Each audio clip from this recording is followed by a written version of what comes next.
आज कोविड 19 की second wave में सबसे अधिक जिस मेडिसिन का जिक्र हो रहा है वो है रेमडेसिविर।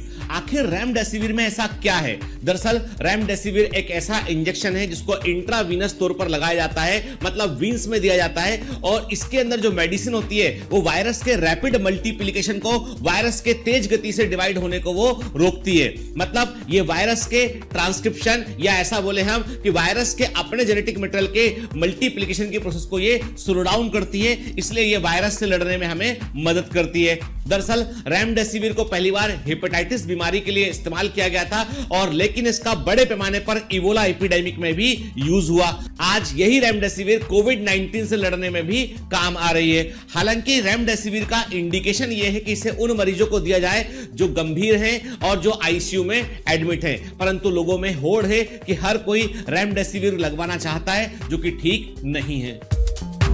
कई लोगों के दिमाग में एक प्रश्न है, क्या हम कोरोना वायरस के अगेंस्ट कोविड का जो वैक्सीन है वो लगवा लें हम? मतलब कोविशील्ड या कोवैक्सीन, दो ऐसे वैक्सीन है जो इंडिया में अवेलेबल है, क्या हमें लगवा लेना चाहिए? तो मेरा जवाब है जी हां, आपको वैक्सीन लगवाना चाहिए। फिर दूसरा क्वेश्चन ये उठता है, क्या वैक्सीन लगने के बाद कुछ साइड इफेक्ट देखने मिलते हैं? तो आपको बता दूं मैं, कोई भी वैक्सीन लगाने के बाद आपको बुखार हो सकता है, आपको बॉडी पेन भी हो सकता है, आपको सर दर्द भी हो सकता है, कई केसेस में थोड़ा सा लूज मोशन भी व्यक्ति को हो सकता है। लेकिन इसका मतलब यह है कि वैक्सीन आपकी बॉडी में जाकर बाकायदा सही तरीके से काम कर रही है, क्योंकि आपका इम्यून सिस्टम उसको रिस्पॉन्ड कर रहा है। तो ये साइड इफेक्ट नहीं है, बल्कि इस बात का सूचक है कि वैक्सीन बॉडी में जाकर काम करना शुरू कर दिए। और आपको बता दूं मैं कि छोटे बच्चों को वैक्सीन लगता है, वहां भी डॉक्टर ये कहते हैं कि बुखार आ सकता है, चिंता मत कीजिएगा। इसलिए प्लीज वैक्सीन लगवाने सेंटर पर जाइए, जिसका नंबर आता है। अपने पेरेंट्स को मोटिवेट कीजिए कि हमें कोरोना से जीतना है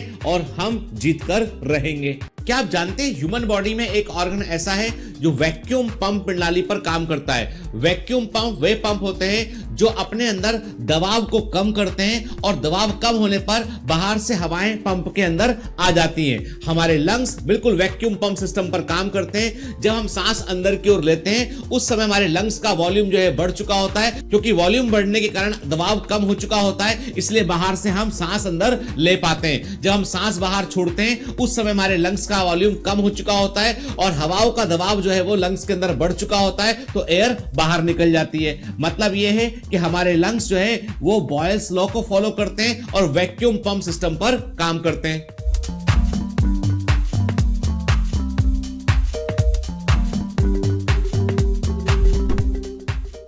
हाल ही में सुएज कैनाल न्यूज में थी। कारण यह था कि एक जापानी जहाज जो है वहां पे कैनाल में इस प्रकार से फंस गया था कि पूरा नहर का ट्रैफिक रुक गया था।